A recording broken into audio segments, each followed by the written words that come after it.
Hey, how's it going, everybody? Sarasota Tim coming to you from the Tropicana RV parking area in the back. Beautiful mountain view there. We have been busy. We haven't even left the property to go shoot our guns or go to Walmart. I haven't been to Walmart yet, but don't worry, there'll be a video when we do. Anyway, today, what do you have when you're camping? This is not glamping. This is camping. We have no hookups whatsoever. No electric, no water, no sewer. We are self-contained here, baby.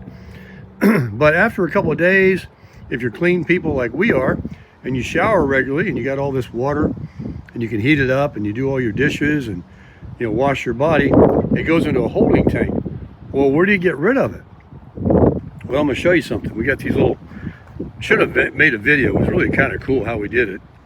I gotta put my hoses away. Forgot about this out here. There it is.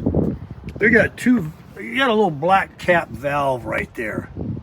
There's a gray handle and a black handle. We didn't get involved with the black stuff, but we took the gray because when you're showering and dishes, that fills up quicker than anything. And I have on my coach one there, and this is very rare. Most RVs just have it there, but I've got another one right there. Let me get out of this wind. I'm sorry, I just grabbed the phone. So the reason I have one in the front is because I got a front kitchen, so there's a gray tank holder there. So we hook up those hoses you just saw and let it run into this 15-gallon heavy gizmo here that goes in that orange cap, and this orange handle goes right on the trailer hitch, like just over it, and you pull it. Let's say you're in a campground and you have full hookups, but you don't want to drag your trailer, or there's no sewer, not full hookups, you have no sewer, you're just camping, but there's a dump station within the campground. So what you do is you put it all in that tank right there, hook it to your, because you can't carry it, you can't pull it, you can't drag it with your hand, it's extremely heavy. Water weighs 8.6 pounds per gallon. That's 15 gallons. And maybe the dump station could be from here to that building or at the end of the parking lot in the campground you're in. So you just throw it over the trailer hitch and you drag it. It's got these nice wheels on it right here. I ordered it on Amazon. Or it might have been Walmart.com. Because if Walmart ain't got it, I don't need it. And I very rarely have used it once, but today we dumped our gray water, our shower water, from his and mine, hooked it on there and carried it, towed it, right up there where this dumpster is. Let me show you. See that blue dumpster? I don't have my sunglasses on. Right there, there's a dump station up there that you can empty your black and gray waste and water. But to hook up the camper to the truck and drag it up there with the jacks are down, you got everything set up, your grill on there, your salt and pepper's laying on the counter, you have to make sure everything doesn't fall over. So this way it's easier. And fortunately I had one on the back of my ladder. Get out of this wind. So that's what we did, and now we're completely empty and we can shower all we want, and since we're going to be here a while, we won't have any problem on doing that again. We've done it once now, we know the system. And we also use two different ones of those hoses that I showed you on the other side of my camper. We found the one that's really good, that's short and does a quick job of it. So now we have to worry about lifting everything up, or he has to drive over there. Now when it comes time for the black tank, that's a tank that will take a long time to really fill up. You can go a week probably.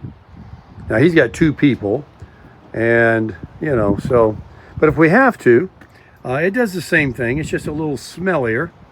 And then there's a hose up there to wash the hose and the tank out. But it's just it just doesn't need to be done right yet. But we were getting kind of full in the gray water. So if we took a shower, our shower would be backing up in there, filling up like a swimming pool. Because once that tank fills up, So that's what we did. Maybe we'll make a video the next time we do it. Also, we've discovered our solar panels. We both have. I have 200 watts of solar and an 1800 watt inverter. He has, I think, 100 watts, he says. But this is his really cool generator that we use to pump up our tires and stuff. And we don't have to fire up the Predator, which is sitting in the bed of the truck that weighs 105 pounds. This one you can just pick up and move around. So he plugged his RV 30 amp cord into that, because it has a 30 amp cord plug. And then he plugged it into his RV right here. And it ran for a couple of hours this morning, as soon as we could fire the generators up past the 6 a.m. time. And we got his batteries up. What he's found out is, since he's bought this RV, is it has 2 AGM 100 watt hour batteries. And it'd been sitting for a while, so the batteries were low, they were not charged. And while he drove it, and that charges a little bit for 5 days out here, 6 days, at night he used up what he charged it by watching TV and running his inverter and different things. So each day he really wasn't gaining on it. So now he's topped off, and both him and I did not have our solar. I won't show it to you, but there's a little panel in there, and you got to select if you got a lithium battery, an AGM battery, whatever kind of battery you got. So the solar on the roof will charge the batteries. And now I don't have to worry about my coach being dead and my refrigerator shutting off. Remember that episode where my refrigerator wasn't running? Well, now my solar up there, if I'm not using the camper, will maintain the battery more than it's pulling from, the refrigerator, because that only cycles off and on. Plus it's a 12 volt. So anyway, that's the story. I rubbed a little bit of that new finished car polish in this area right here. Man, if I could do my whole camper with that, and that was with my hand. If I use an orbiter, I got bugs on here. If I get this thing cleaned up, it looked really good before I left Florida with it washed, but this has got a little shine on it. This thing would look totally awesome. His too, with the new finished car polish, and also that white super crusher. So anyway, we're just checking in. That's what we're doing. We're going to get out today later and shoot our guns or go to Walmart. I've got 6 chicken thighs to put on the expert grill, the fire grill. I left the griddle out for our breakfast or peppers and onions we might have with our steaks or whatever. I can cook on that. We have 2 ovens now, plus the eye tops in there. One thing we got, plenty of stoves, battery, gas, hoses, trucks, campers, RVs. We're crushing it.